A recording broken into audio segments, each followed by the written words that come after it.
आजचा हा सुवर्णक्षण बिराजदार साहेबांचा 78वा वाढदिवस.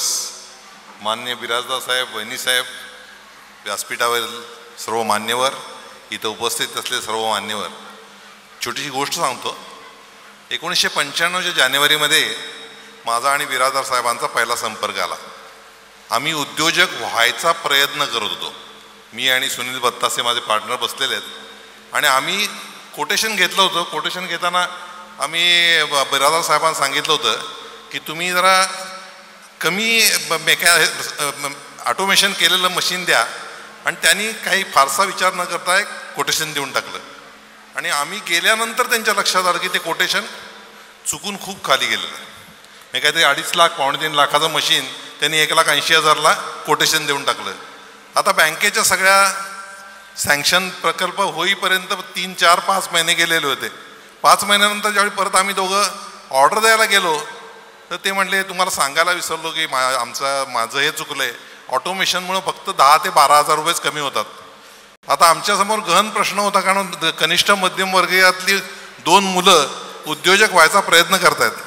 अशा अवस्थेत बिराजदार साहेबांना एकच म्हटलं की बिराजदार साहेब, आमची अशी बॅकग्राऊंड आहे, आणि जर हे झालं नाही, तुम्ही जर म्हटलात की नाही 1,80,000ला देत नाही, कुठेतरी 2,50,000ला देतो, तर म्हटलं मला हा प्रोजेक्ट कॅन्सल करण्याशिवाय दुसरा काय पर्याय नाही. कारण नॅशनल इक्विटी फंडमधल्या स्कीमनं आम्ही हा उद्योग चालू करायचा प्रयत्न करतो. कदाचित स्वतःच्या खडतर प्रवासाची आठवण आली असावी त्यांनी एका क्षणाचाही विचार न करता त्यांनी ओके, मी पुढच्या वेळेस तुझं दुसरं मशीन घेशील त्यावेळी तुझ्याकडनं हे पैसे घेईन म्हणून सांगून त्यांनी आम्हाला आधार दिला. प्रत्येक गोष्टी, चांगली गोष्ट घडण्यासाठी कुणाचा तरी हात लागावा लागतो, तसा परिस्पर्श बिराजदार साहेबांचा झाला, आणि त्यामुळं आमचा प्रवास सुरू झाला. बाकीचा आहे तो इतिहास आहे. योगायोगानं हे जे ऋणानुबंध आमचे जोडले गेले त्याचा पुरेपूर वचपा बिराजदार साहेबांनी मला IIF मध्ये सेक्रेटरी करून केला. आता IIF चे चेअरमन झाले बिराजदार साहेब. त्यावेळी चक्क सांगायचं म्हणजे 10 ते 12 मेंबर होते फक्त पूर्ण IIF मध्ये, आणि IIF मध्ये 10 ते 12 मेंबर होते, आणि मेंबर कमी पडतात म्हणून मला आणखीन एक मेंबर म्हणून घेतलं होतं इन्स्टिट्यूट ऑफ इंडियन फाउंड्रीमनमध्ये. आणि यात घेतल्यानंतर बिराजदार साहेबांनी सांगितलं आपण जोरात काम करायला पाहिजे. आता बिराजदार साहेबांचा झपाटा काय असतो याची मला कल्पना नव्हती. माझ्याबरोबर राजू सोमाणे होते.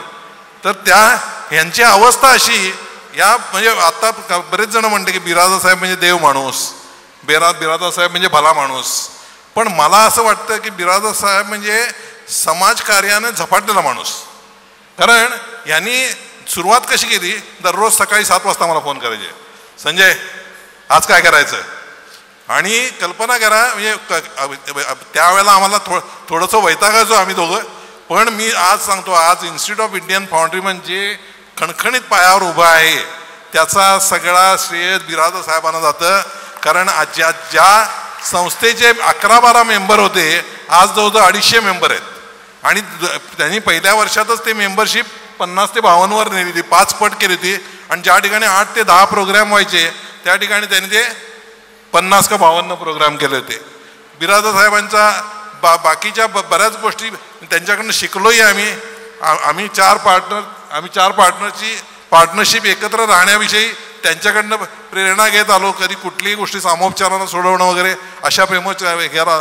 तर अशा बिराजदार साहेबांचं जसा आम्हाला चांगला त्यांचा सहवास लाभला, त्यातनं आम्ही बरंच काही शिकलो, तसे आणखीन भरपूर लोक असतील, आणि असं असताना त्यांचा सहवास बाकीच्यांना लागत राहावा. तर योगायोगानं त्यांचा हा वारसा मिलिंदही चालवतोय, त्यांचे जावई पण चालवतात, आणि त्यामुळे ते दोघेही आमचे मित्र आहेत. आणि ह्या प्रसंगी बिराजदार साहेबांबद्दल भरपूर बोलता येतील, पण 3 मिनिटाचं दिलं असल्यामुळे 3 मिनिट जास्त काय बोलणं शक्य नाही. पण बिराजदार साहेबांना पुन्हा एकदा उदंड आयुष्य आणि उत्तम आरोग्य हे एवढंच चिंतितो, आणि धन्यवाद.